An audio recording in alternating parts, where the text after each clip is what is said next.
Oke, balik lagi ke HKM Kreator. Sekarang gua mau review salah satu UMKM yang ada di daerah Tangerang Selatan. Jadi tepatnya itu di daerah Ciputat Timur, Pisangan ya.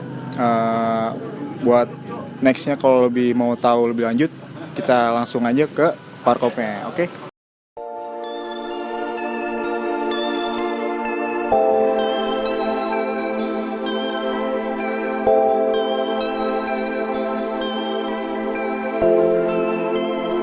Danny E. B. Tracks.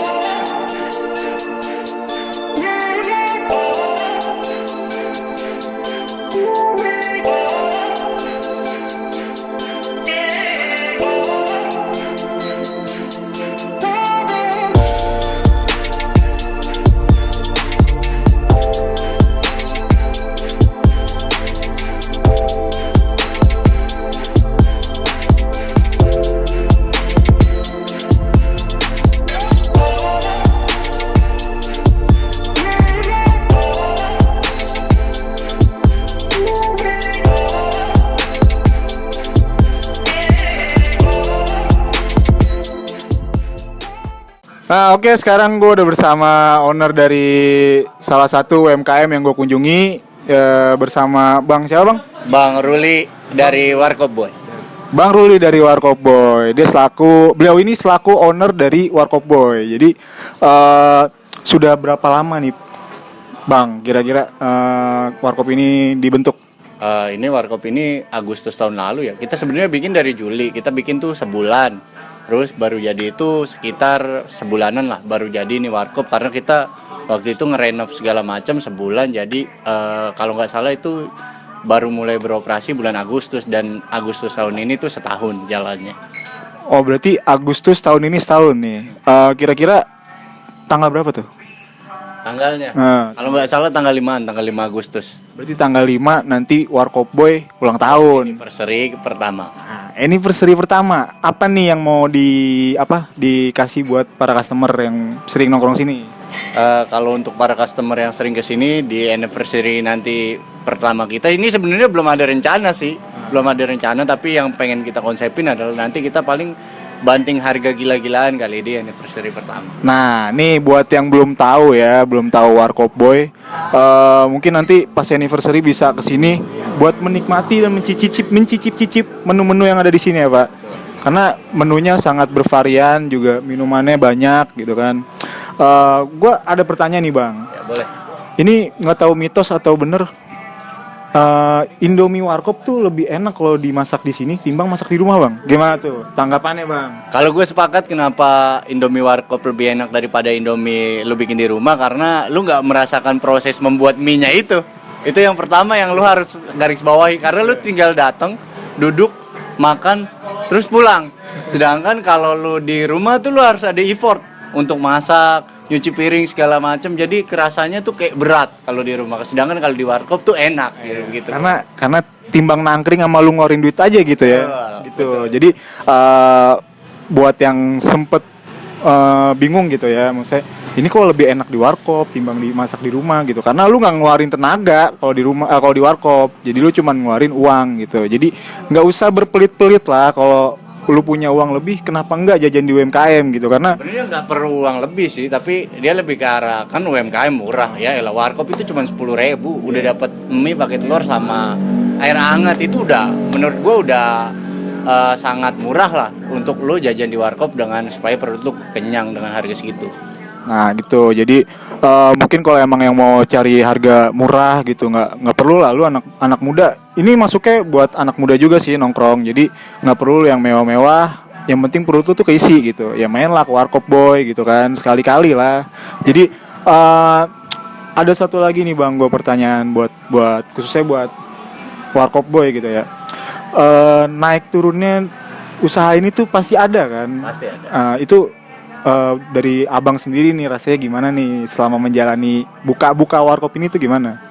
Kalau gue selama menjalani Warkop ini naik turun itu pasti wajar, karena suatu usaha tuh pasti ya bakal ada naik turunnya. Gue yang baru memulai usaha ini kurang lebih dari setahun ya, ngerasa banget kayak lu tuh ngejalanin usaha tuh kayak naik roller coaster aja, naik turun, apalagi kita sekarang digebuk sama pandemi ini, yang orang nggak boleh ngumpul, orang pasti nggak boleh keluar, masih banyak pembatasan itu jadi gue ngerasa itu kayak usaha tuh naik turun, jadi nggak konsisten di harga gue dapat untung segitu, misalkan itu nggak konsisten. Nah misalkan waktu pas awal-awal gue buka, gue jujur bahwa gue sehari tuh bisa dapat 500 sampai 800 ribu. Sedangkan setelah digebuk pandemi ini, gue cuma bisa ngasilin 100 sampai 200 ribu, dan itu masih kotor hitungannya. Belum ngembaliin bahan segala macem, itu gue masih kotor. Jadi sebenarnya usaha itu lebih ke arah gue ngejalanin ini harga diri gue sih. Ini harga diri gue, pride gue di sini, kebanggaan gue di sini. Jadi ya usaha bukan melulu soal lu mencari untung, kalau gue begitu berpikiran, tapi gue lebih ke arah tuh gimana cara gue bertahan dari setiap masalah yang ada di usaha ini, gue begitu. Jadi yang namanya usaha itu nggak selamanya lempeng lu di jalan yang enak gitu, pasti ada naik turunnya. Jadi gitu, buat yang kawan-kawan yang lain kalau emang mau buka UMKM kayak seperti ini ya nggak usah takut, karena emang sepak terjangnya itu ya pasti naik turun, namanya usaha. Oke, gue ada pertanyaan terakhir nih buat lu bang. Ini kira-kira modal untuk usaha ini berapa gitu? Antara berapa budgetnya? Oke, gue buka-bukaan ya, karena ini emang mungkin banyak teman-teman yang mau buka warkop ke depannya. Jadi gue buka usaha ini sekitar 13.200, 13.200. Itu udah full sama gue ngerenov, gue nyemen, gue ngecat, sama gue pasang kanopi. Sedangkan kalau untuk full dalamnya aja, itu paling kalian cuma habis 8 juta. Itu 8 juta udah full barang semua isi sama seluruh isi-isinya. Karena warkop tuh murah, cenderung murah. Lu cuma nyediain kompor sama beberapa barang yang udah jadi. Jadi 13.200 itu udah jadi, dengan persyaratan bahwa kalian tuh nyari rukonya yang bulanan, bukan yang tahunan. Karena kalau tahunan tuh bisa ketahuan, pasti lebih dari itu. Karena ruko tahunan setahu gue itu paling murah 15 juta, paling murah. Sedangkan ini gue dapat di harga 1 juta per bulan untuk tiap bulannya. Jadi itu gue bisa spare duit modal gue ke tempat lain. Jadi lu harus pertama kalau mau buka usaha ini cari ruko yang bulanan, yang pertama. Yang kedua, dana yang lain bisa di spare ke beberapa faktor untuk produksi ini. Misalkan lu mau masukin ke yang lain tuh bisa 13.200. Jadi buat kalian yang ingin buka warkop, jadi budgetnya itu sekitar segitu ya, 13.200. Itu ada notnya. Jadi usahakan rukonya juga tempatnya itu yang per bulan bayarnya. Jadi gitu. Nah, untuk abang sendiri nih bang, gue mau nanya nih, kenapa sih lu malah milih usaha warkop? Kenapa nggak yang lain gitu? Yang pertama, pangsa pasar warkop tuh ke semua orang, nggak cuma beberapa orang aja, karena semua orang tuh bisa masuk. Kalau di warkop tuh, lu dari mulai bocah SMP sampai yang paling tua pasti kalau mikir nggak mau ribet, gua ke warkop aja.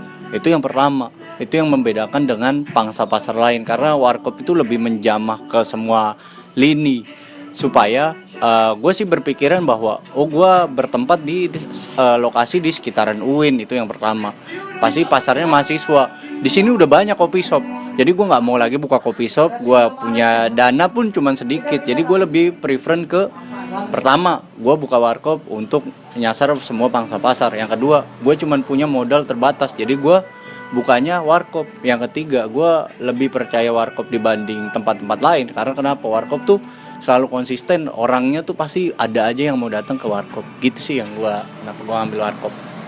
Jadi intinya itu kenapa Bang Ruli bisa buka warkop, karena marketnya itu dari semua usia ya bang. Ya. Dari semua usia itu masuk ya, karena kebutuhan juga, karena di sini jual kopi, yang lain ya salah satunya jual kopi, dan juga yang dijual juga makanan, dan lebih praktis dibuatnya karena kalau di warkop gitu. Mungkin ini yang terakhir nih bang ya, gue habis ini mau udahan lah bang. Usia? Enggak lah. Enggak, kirain yang terakhir usia. Masih muda. belum nikah saya. Jadi mungkin abang punya pesan-pesan nih buat anak-anak muda atau orang yang mau buka usaha kayak warkop atau yang lainnya tuh, Mungkin abang bisa sampai nih ke media kita nih gitu. Mungkin bisa abang sampaikan sekarang. Bisa banyak malah untuk anak-anak muda yang mau buka usaha. Yang pertama gue berpesan bahwa buka usaha itu bukan kayak lu sekolah, datang, kerjakan, pulang, lupakan. Itu nggak begitu. Karena usaha tuh selalu dia tipenya tuh konsisten. Lu tuh bukan menjalani sesuatu hal yang bisa selesai. Karena gue balikin lagi, suatu usaha tuh harga diri lu. Ketika itu tutup, maka harga diri lu jatuh. Jadi usaha tuh lu terus menerus konsisten dan lu jalani itu terus, jadi nggak bisa sesuatu hal yang selesai. Itu namanya usaha kalau menurut gua. Nah kebanyakan penyakit anak muda tuh bikin usaha tuh karena bete biasanya. Gua bete nih dengan kehidupan gua, udah buka usaha, akhirnya setelah buka usaha dia di usahanya bete dan dia meninggalkan usahanya pada akhirnya. Nah intinya di usaha ini sih kalau menurut gua lebih konsisten. Kalau untuk anak muda ya, gua pun menjalani sejauh ini ya sebenarnya banyak rintangan dan halangan yang gua sama teman-teman gua hadapi, tapi pada akhirnya bagaimana kita cara menghadapi itu ya, itu kita berpikir di luar isi kepala kita sih, atau di luar nalar kita, supaya kita emang usaha tuh pasti selalu ada masalah. Nah justru serunya di situ, dengan adanya masalah kita kedepannya tuh bakal makin seru. Nah itu aja sih pesan dari gua, konsisten dan jangan pernah berhenti untuk nyelesain masalah kalau untuk teman-teman berwirausaha, gitu aja. Nah, jadi pesan dari Bang Ruli ini mungkin buat untuk yang lain bisa dipakai gitu ya. Jadi ya namanya usaha itu emang harus konsisten dan banyak sabarnya juga ya Bang. Banyak sabar karena semua rintangan bakalan lu lewatin gitu. Apalagi kalau emang lu bukanya bareng sama kawan-kawan gitu. Ya sebisa mungkin lu bangun tim ya yang chemistry-nya juga harus bagus. Tidak ada gontok-gontokannya gitu. Ada gontok-gontokan mah dikit biar rame. Ya, Biar rame aja. iya biar rame kalau gontok-gontokan. Bumbu lah istilahnya, bumbu kehidupan. Jadi untuk episode kali ini UMKM yang gue kunjungi terletak di Jalan Purnawarman. Iya. Jalan Purnawarman nomor berapa? Jalan Purnawarman, nggak ada nomornya sih, tapi Gang Haji Mulyono di depan Sintesis Home. Itu aja. Alamatnya di Gang Haji Mulyono depan Sintesis Home. Jadi kalau misalkan kawan-kawan mau kepo-kepoin nih Bang Ruli, bisa tanya-tanya Di IG-nya di sini boleh. Ah, IG-nya bisa ditongolin nanti di sini. ada IG-nya Warkop apa IG-nya? war.cop.boy. war.cop.boy. Warkopboy. Jadi buat teman-teman yang penasaran sama Bang Ruli atau mau konsultasi cara bagaimana caranya usaha, bisa datang langsung. Jadi cukup sekian dari gua Bana dan Gue Bang Ruli sebagai perwakilan owner Warkop Boy, mewakili teman-teman yang lain. jadi episode kali ini cukup sampai di sini saja. Dan juga terima kasih buat Abang Ruli udah mau nyempetin waktunya buat diwawancara. Jadi gua pribadi mengucapkan terima kasih untuk kalian yang sudah menonton video ini. Semoga bermanfaat buat kalian semua dan jangan lupa terus support channel kita Hakam Kreator. Jangan lupa like, share dan komen and see you.